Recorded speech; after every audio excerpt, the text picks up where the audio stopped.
Okay,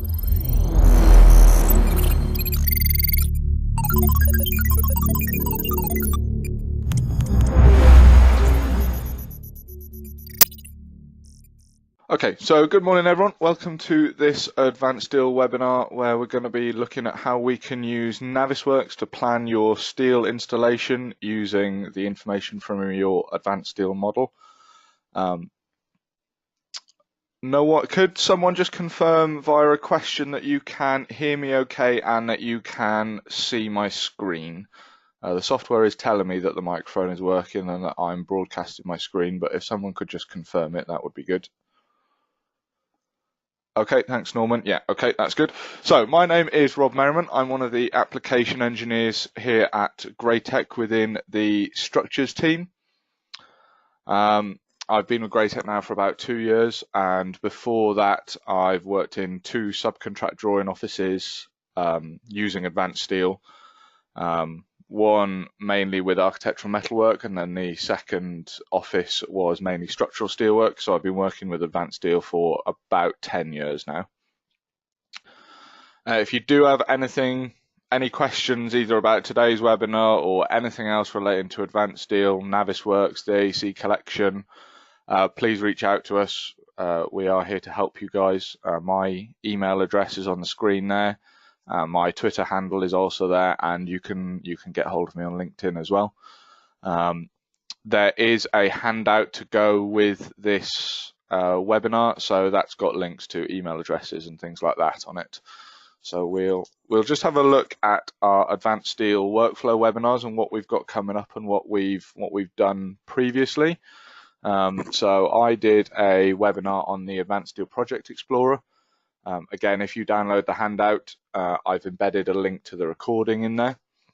John Bennett a couple of weeks ago did another webinar looking at a slightly different workflow between Advanced Steel and Plant 3D, and he looked at some different bits and pieces in there. That recording is currently being uploaded, so I don't have a link to it. Obviously today is using Navisworks to plan your steel installation. This afternoon I'm doing an Advanced Steel and Revit integration webinar, so that's at 2 o'clock today, so you can register for that one if you want to. And then next week I'm going to do just a pure Advanced Steel one called Checking Your Model to Eliminate Drawing Errors. So I'm going to go through a lot of the checking tools that we can use in Advanced Steel. And then I've got one last webinar on between Revit and Advanced Steel. I'm going to be looking at workflows for modular buildings and what we can do between the two of them.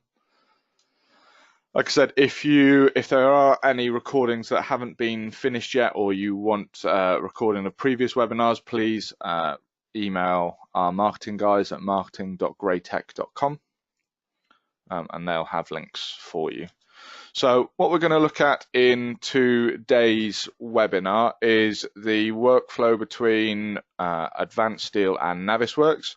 Now that Advanced Steel has been added to the AC collection, a lot more of you guys will have access to more programs.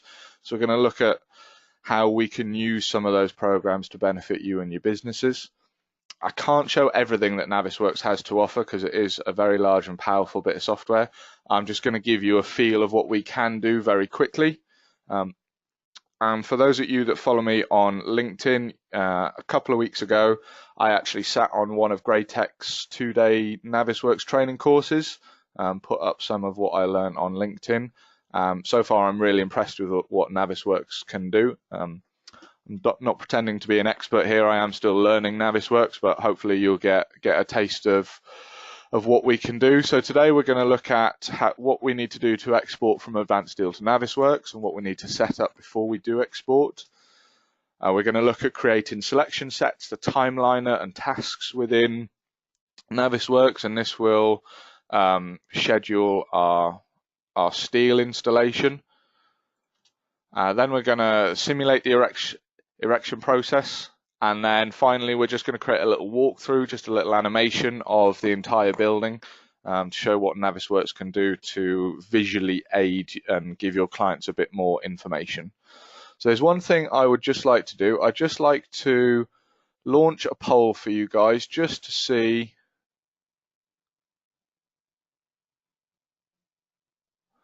what what software you guys use at the moment. Do you just have a license for Advanced Steel? Do you have a collection but really only use Advanced Steel?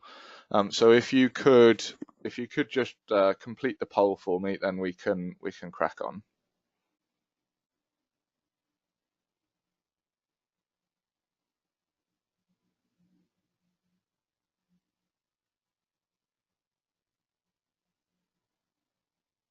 Okay, we're up to 75% of you guys have voted, so just a couple of people if you haven't voted.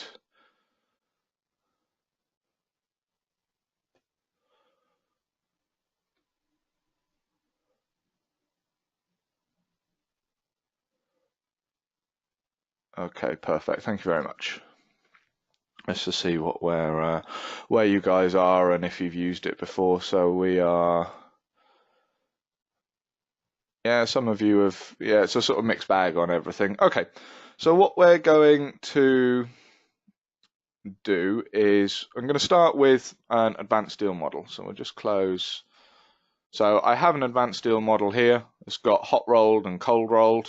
You've seen it in some of our webinars before, but we've finished it off a little bit more, put some extra bits and pieces in. Now, before I export this to Navisworks, there's a few things that I need to do and a few things that I need to tidy up. So because whatever I have on my screen at the moment is what's going to show in Navisworks. So things like all the joint boxes in my model, I don't want to see those in Navisworks, so I'm going to use the selection filter in Advanced Steel, select the joint boxes and turn them off.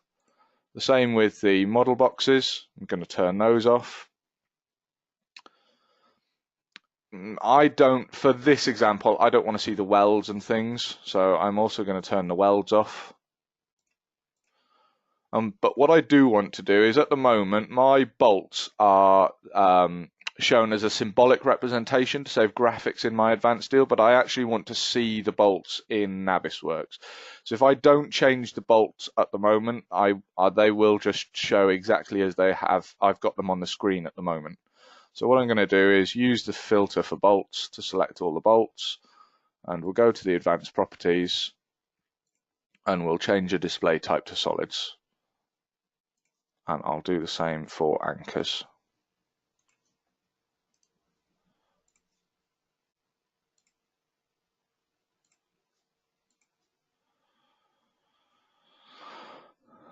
And the last thing I need to turn off is my cameras.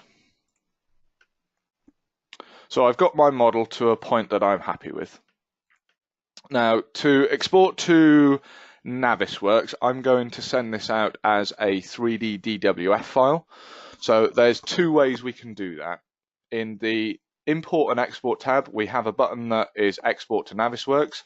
So that will create the 3D DWF file for us, and then it will export it to Navisworks.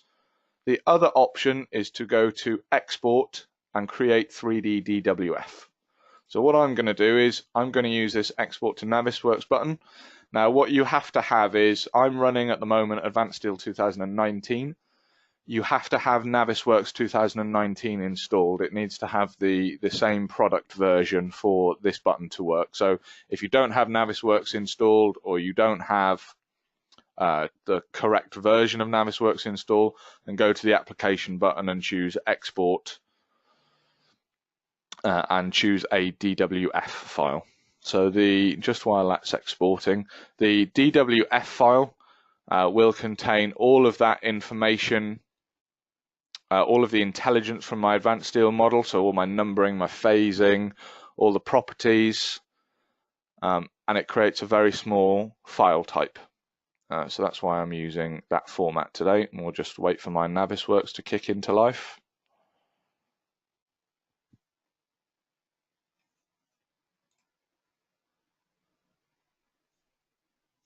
It's just opening on my other screen, so I'll wait for it to open and I'll move it across for you guys.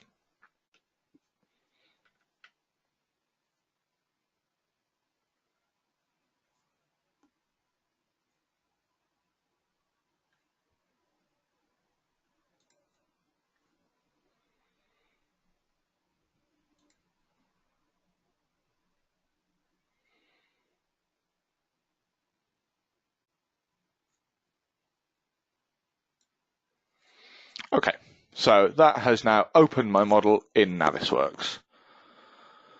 So in Navisworks, we have the standard sort of Autodesk format. We have the ribbon across the top with different tabs in it and then different panels. There's lots and lots of different things that we can do in Navisworks.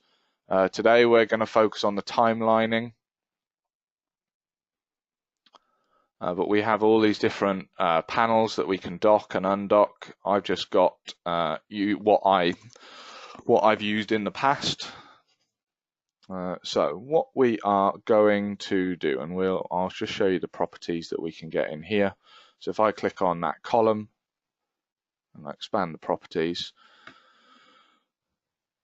it tells me what model it's come from. It tells me the approval status. It basically takes all of the fabrication information, what load number, because I've set some load numbers up, that it's a beam, what type of beam it is, its length, its weight. So basically when you create that DWF file, it contains every bit of intelligent information from your advanced steel model.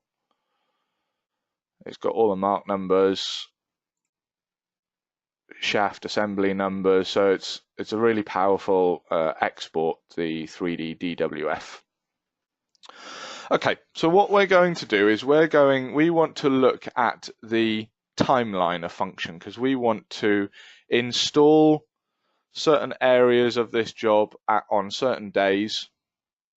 So I'm just going to turn the timeliner on. And what we need to do for the timeliner is we need to create a task, and then we can associate specific items with that task. So what I'm going to do is I'm going to add a task in here, and I'm going to call it Foundations. We'll put plan start today and an end today. We'll only give them a day to do the foundations. And then we need to just fill in what type of task it is. So we are constructing. And then what I need to do is I need to attach certain items to that task. So for this example, what I'm going to use is I'm going to use the selection tree, because it's broken my model down into all its different areas, and we've got concrete footings. What I can do is I can drag those concrete footings onto that date, and I've got that name. Now for the rest of the model, I could manually select the items, but if we did that, we would be here all morning. And on a large model, it's just not feasible. So Navisworks has a function called sets, which we can use. And what we can do is we can find items based on a certain criteria. And what I'm going to do is I'm just going to go back to my advanced steel model, and I'm going to show you how I've broken this model down. So if I have a look in my Project Explorer, just to explain how I've set this model up. I have broken this model down into a couple of phases. So I've got phase 1, which is this part of the building. Phase 2, which is the other half of the building. Phase 3, which is the cold rolled on one side. And then phase 4, which is the cold rolled on the other side. So I've broken that model down into phases, but that's not how on a big job you guys would install it. You would actually break those phases down. So phase 1 is this half of the building.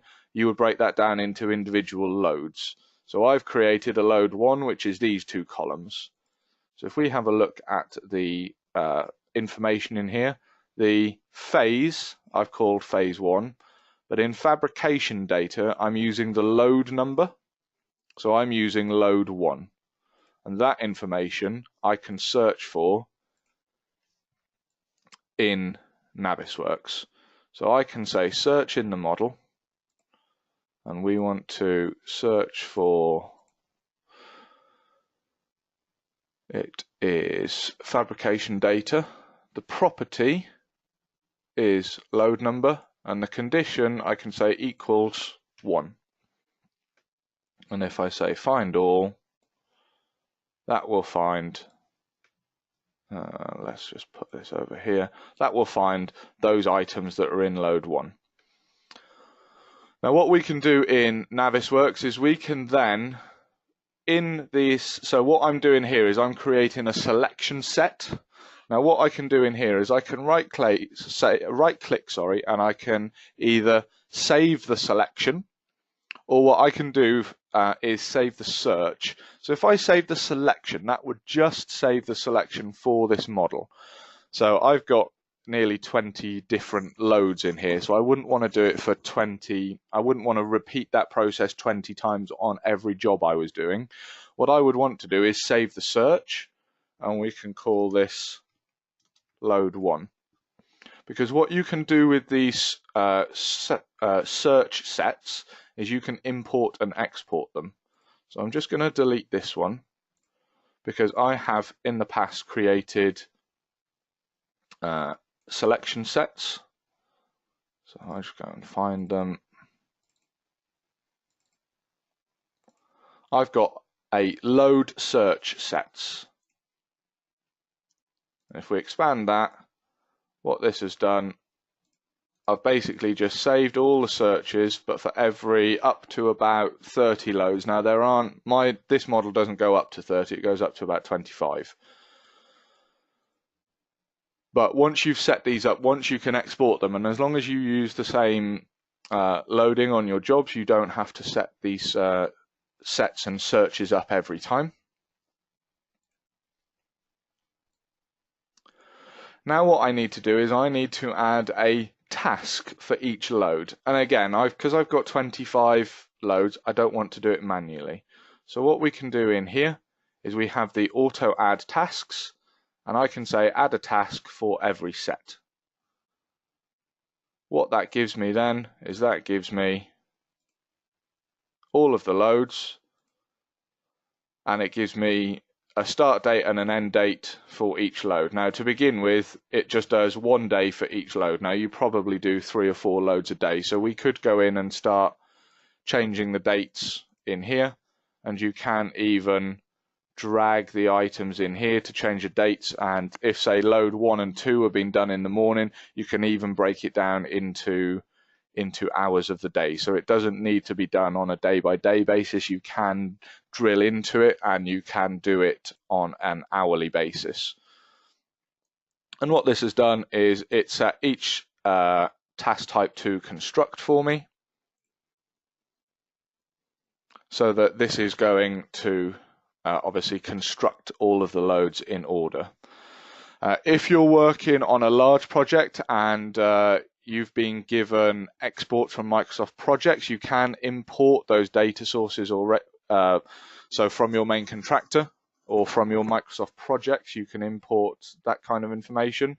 So you can import the dates, and then you can start assigning tasks to those dates based on that project. Then we can start configuring things. So what we can do in here is we can say that for the construct, it starts off as 90% transparent. And then when it finishes, it will look how it looks in here. So what we're going to do in a minute, we're just going to simulate, but we want to go to the foundations. We want to drag ourselves right back. We'll just look at the settings first. We'll make this 60 seconds long.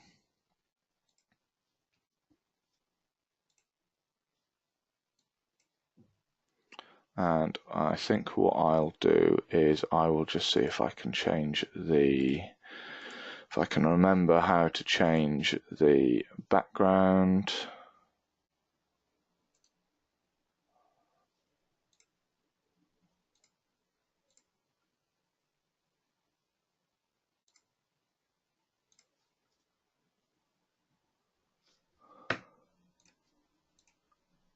Okay. So now that we have all of that set up, we're going to simulate our construction process. So what we're going to do is I'm just going to hit the play button, and this will work through the timeliner, and you can see that everything starts off as green 90%, but as it's working through the timeliner, it will then start to show the loads in the finished state, so you can see how this is going to be constructed. I think I had one quite big load in there, but I tried to break it up to be how you guys would actually fit it on site. So you can see that it's not taken me that long. I did have a few loads pre-saved, so it probably took me about 10 minutes, 15 minutes to set up all of those different load searches. But once I've done that once, as long as I use that information in every advanced steel model, I don't have to set it all up in my Navisworks project. And that is a real quick introduction into what you can do with the timeliner in Navisworks. And then we can export that animation. So we can send it as a video to people to see how that's going to be constructed, or we can actually send them this Navisworks file for them to append in with the heating and ventilation, the cladding people, the other groundwork, so that your main contractor can start to collaborate everything together. So that is the timeliner. Now, the last little bit in today's webinar, I won't keep you too much longer. The last little bit is going to be a little walkthrough of the building, so what we can do with animations. Sorry, not an animation, what we can do with a walkthrough. So what I'm going to do, very simply, is just position myself how I want to start my little video, and all I'm going to do is I'm going to do save viewport, and we'll call this number 1. And then all I'm going to do is just spin myself around the building, create another viewport, and just keep rotating myself around the building.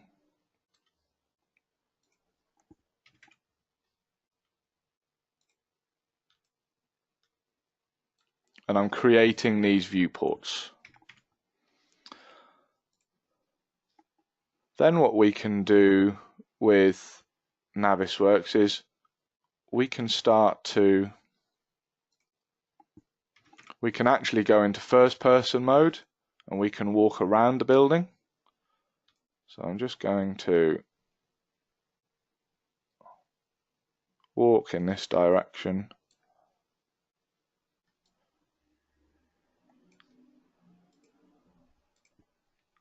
And I need to turn gravity on. We'll just drop myself a bit too far there. We'll create another viewport, because hopefully what we're going to do is we're going to be able to walk through the door.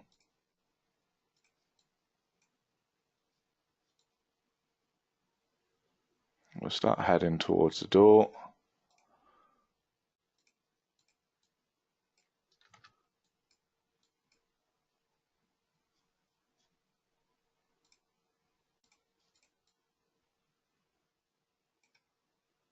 We'll look up a little bit. The quicker you scroll your mouse, the quicker you actually walk around. What we'll do, say number 7, we'll just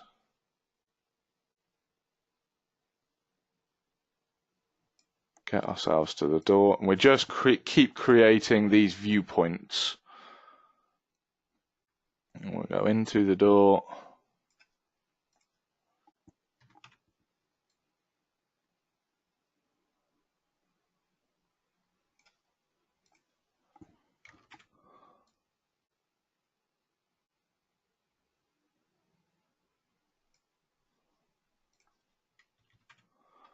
We'll keep spinning ourselves around. What we'll do, we'll go stand under the platform.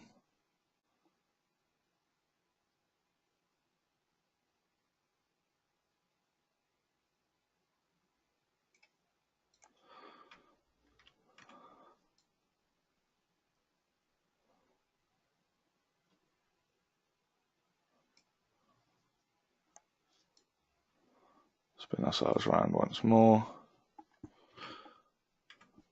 We'll come back out, and we'll just have a little look up.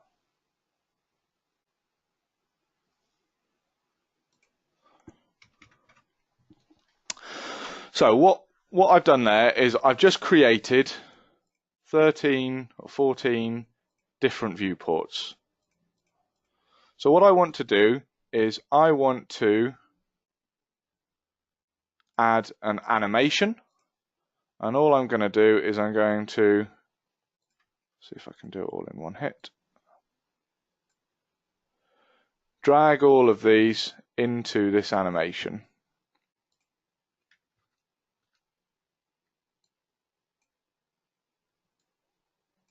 I'm not sure if I've put that in the right place. And then what we can do is we can have a look at the animation.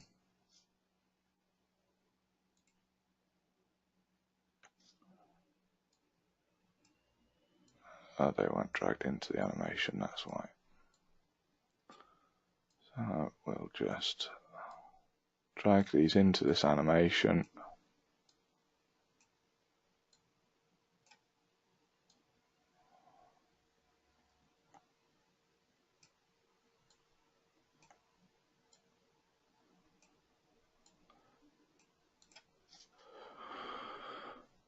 And then what we can do is we can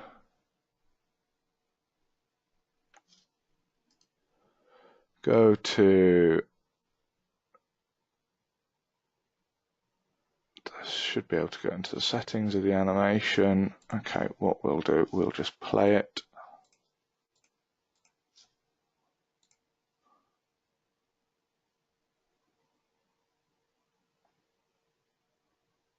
I think I clicked on the wrong point to start. But what Navisworks does is it takes the 10 viewpoints that I've created and it actually just automatically animates between them for you. So you don't have to create paths and clever things using other bits of software. It didn't take me too long there to create 14 different viewpoints, and then Navisworks actually animates between all of them. So let's just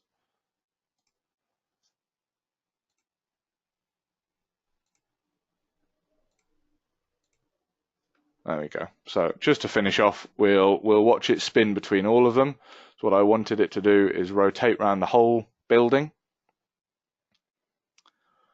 and then we'll see how well I've set up my viewpoints to fly us or walk us towards the door, and then walk in and have a walk around the building. So the reason I particularly like Navisworks based on what I've learned so far is it hasn't taken a huge amount of work to export a model from Advanced Steel, create 14 viewpoints, and I've created a little animation of my model which I can export as a movie file or a video file, and we could send that to our client alongside all of the construction drawings, the 3D DWF model, so they can actually zoom in and have a look around as well.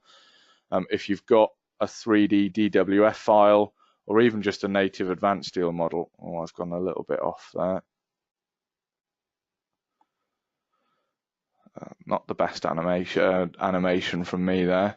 But if you have the DWF file or even the native Advanced Steel file, you can upload it, you can send that to your client and they can use the Autodesk online free viewer and they can actually look around the 3D model in a web browser without having the need to have any software downloaded to view the 3D model. So you're just building with the collection. And with Advanced Steel, we're not just sending clients 2D drawings and a 3D view on a PDF. We can actually give them animations around the model so they can actually see in clearer detail what you're delivering to them. So that worked in the end, apart from heading towards the door. So with a bit more work, I think we would have got it a little bit better. And that is all we're going to run through today. Like I said, it's a big and powerful tool. I've just shown you a couple of tools with inside Navisworks, so the timeliner and the viewpoints and the animations that we can do there. Those are the two that I think really benefit Advanced Steel users. We can do rendering in there, but there's lots of other ways of doing rendering from your Advanced Steel model. I think we might look at that later in the year as a couple of different webinars. Does anyone have any questions? I'll leave it open for a couple of minutes. Like I said, if you do have a question, I'll try and answer it now. Like I said, I'm not a Navisworks expert. I am still learning at the moment. If you do have any questions, either put them in the chat window now, or there's my email address. You've got the marketing email address, and reach out to me that way. Like I said, I'll keep the presentation running for a few more minutes, but thank you for joining today. I hope you found it useful. And hopefully see you on the next few webinars.